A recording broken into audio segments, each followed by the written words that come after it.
Hello, guys, and welcome to our English lesson today. So, we're going to continue reading our story, Escape from Pompeii. But before I start, if you've not seen already on Teams, there is an English quiz to complete, and it is a prediction on what you think might happen next.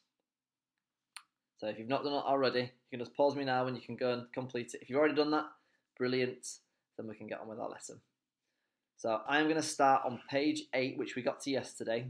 If you can't really remember what might have happened before, if you go on to yesterday's English lesson, I have read up until this page. So you can just go onto that and you can watch the beginning part of that lesson to catch up to this, and then you can come onto this video to continue, okay? So, next. Then something happened.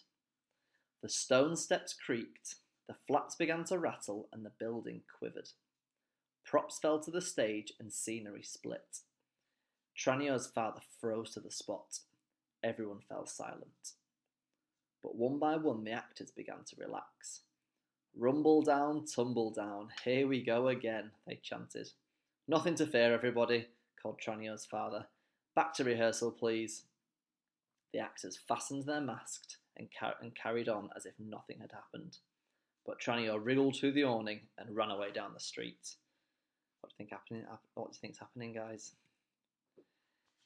He ran as fast as he could to Livia's house. Everyone was shouting, arguing, carrying belongings outside to safety. Livia, he called. Liv, where are you?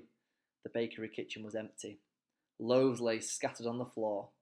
The oven blazed and the small donkey turning the corn mill brayed and jumped nervously against its chain. Tranio! Livia leapt down the stairs. Father's chasing our goat through the market. The poor old thing bolted when the ground began to grumble.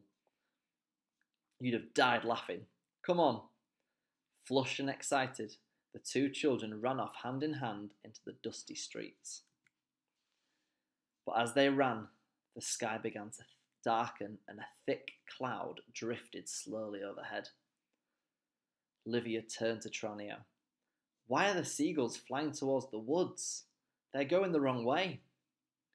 A small bird hanging in a cage chirped frantically, trapped behind its bars, as the air began to fill with ash. Livia coughed. Tranio, perhaps we should go back.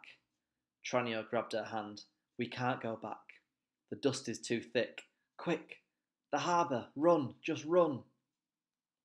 Boats were bobbing on the choppy water as men began to untie the moorings and ropes. No one noticed two small children climb up the narrow plank of a small Greek cargo ship and hide behind a pile of coloured rugs. Dusty and tired in their hiding place, they soon fell asleep. But as they slept, the anxious captain untied his boat. He sensed that the winds had changed direction and that the air was uncomfortably hot. The sea began to churn and pull back from the shore. When Tranio and Livia woke and looked out, they were horrified. Pompeii was getting further and further away.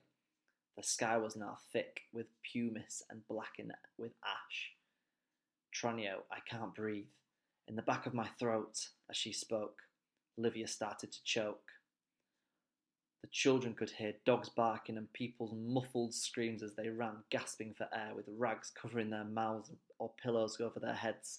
Some fall into the grumbling, trembling ground. Okay, so we're going to leave it there. So my question to you guys is, what do you think might be happening here? Thinking of our front cover and all of this ash in the sky. So I'm going to move you onto my iPad and then we can get started with our lesson. Okay, so onto the main part of our English lesson. So that LA is to write sentences using the 5 sentences about what is happening in the story. So our story being the escape from Pompeii. Now we are going to be focusing on, once again, our embedded clauses, because I think that we could still do with a little bit of work. So remember, our burger bun. If you want to recap about what exactly an embedded clause is, you can always go back to the lesson that we focused on this just to recap a little bit.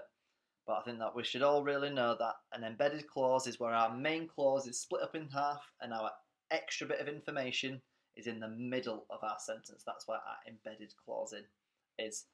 And remember, it starts with usually the words which, with, or who, depending on whether you're talking about a person or a thing. So, what I want from you guys today is 5 sentences from you. So, each of these sentences, I want one of each of the senses. And I want each of your sentences again, so sentences a lot there, all with embedded clauses in them. So, I'll show you my examples of what I want from you. So my first sentence I've written Tranio, who was choking from the ash, couldn't see where Livia had gone. So then I'm thinking of my story about what happened at Pompeii, what it might look like if I was stood there, or if I was Tranio and I was stood there, what would it look like if Mount Vesuvius had actually erupted in front of me?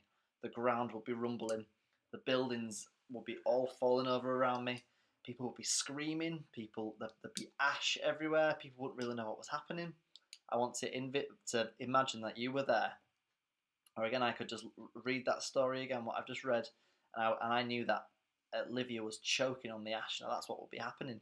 So I've written Tranio, I put my comma, who was choking from the ash, comma, couldn't see where Livia had gone.